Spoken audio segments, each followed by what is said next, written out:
Hiring po ba kayo ngayon, sir? Karong adlaw nangita dayta pwede masudlag trabaho mga boss para mabuhi na to tong kaugalingon ba ug diri kay gailis na ko mga boss para makaandam ba kay para ug naa tay makit-an nga ma-applyan mga boss aw dawaton dayon ta kay formal man na tong attire ba ug naa day nag-request sa ato mga boss na kaning pag voice over kuno nato ba maayo gid daw kuno nga magtagalog gid kuno ta kay para masabtan sa mga Tagalog na to nga mga followers kuno mga boss ba? Sige mga boss, tumano na to yung request mga boss. Kay sukad karon magtagalog na ta. Bahalag, pinabagto ka tong Tagalog. Bahala na mo mosabot mga boss. Og shout out day ko sa imo sir. Salamat sa pag-request sir. Kay sukad karon magtagalog na ta permi no. Aw Tagalog, oy.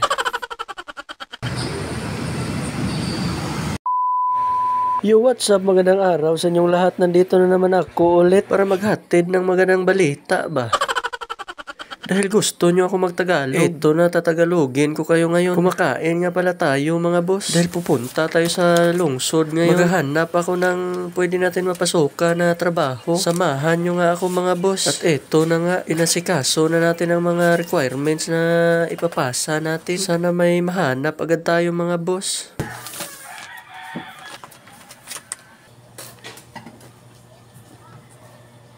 Bago nga tayo naghanap mga boss, bumili muna tayo sa tindahan ng gamot dahil napakalain talaga ng pamatyag natin ngayon.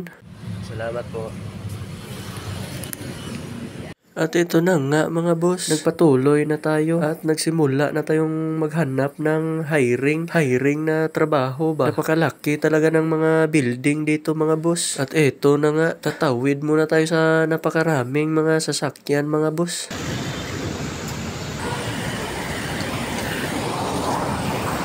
Nakakailang talaga mga boss. Yung nasanay ka sa probinsya na puro lang mga kahoy ang nakikita mo. Pero dito kakaiba kasi napakaraming sasakyan talaga. Baka masagasaan tayo ba?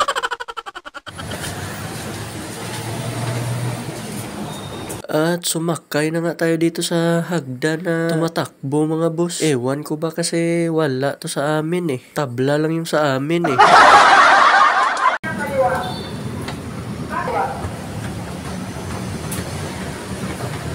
Nanibago nga tayo dito mga boss. Napaka-erehis ko talaga.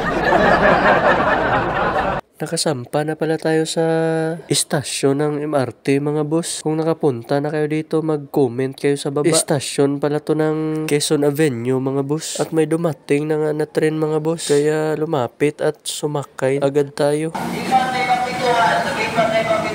Nakasakay na nga tayo mga boss. At habang nasa loob ako ng tren, napaisip ako ba? Paano kaya kung maglagay ng tren doon sa probinsya? Tapos sa gitna ng ilog ilagay ba? Ang weirdo siguro mga boss no? Tapos kawayan yung gamitin. What a nice talaga mga boss.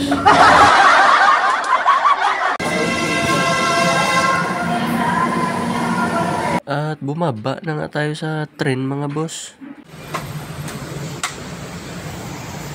Pagbaba nga natin ay maghahanap tayo ng mabilhan natin ng pulo para formal tayong tingnan mga boss. At eto na nga, nakahanap na nga tayo. Magkano po dito sa ano? Tinignan na nga natin mga boss kung bagay ba talaga sa atin. Sinukat na rin natin mga boss para makita natin kung pupugi ba talaga tayo dito. At eto na nga mga boss, kayo na maghusga kung bagay ba talaga sa atin. Pero para sa akin ay okay naman siya. Para nga tayong si President Bongbong Marcos eh. Binayaran nga kagad natin yan mga boss. At eto na nga mga nakahanap na nga tayo ng pwede natin applyan na trabaho. No, no, no, no.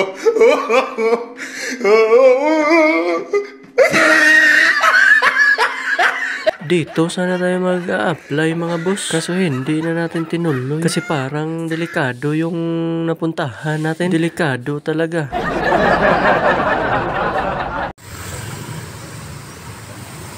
At eto na nga mga boss. Nakahanap na tayo ng pwede natin pasukan na trabaho. Tinanong nga natin yan kung hiring pa ba sila. Morning, sir. Sir, hiring po ba kayo ngayon, sir? Hiring? Ano, taga saan po ba sila, sir? Sa QC po. QC.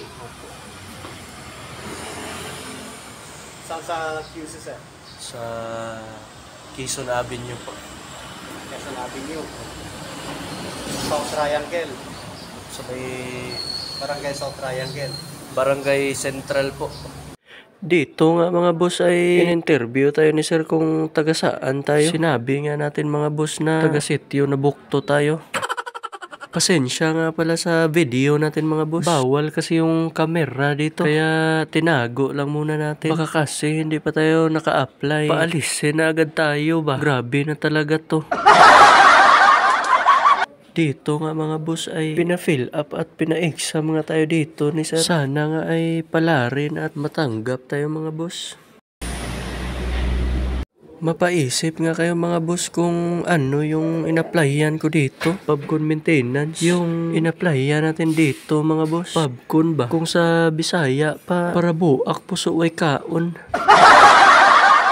Pinasa na natin yung papel natin mga boss. At dito nga ay pinaantay muna tayo ng saglit. Sana pala rin talaga tayo mga boss. Tingin-tingin muna tayo sa kanila mga boss. Kasi ni-review nga nila yung exam natin. At sinabihan nga nila tayo na tatawagan na lang nila tayo kung tanggap ba o hindi. Kaya umuwi na nga muna tayo mga boss.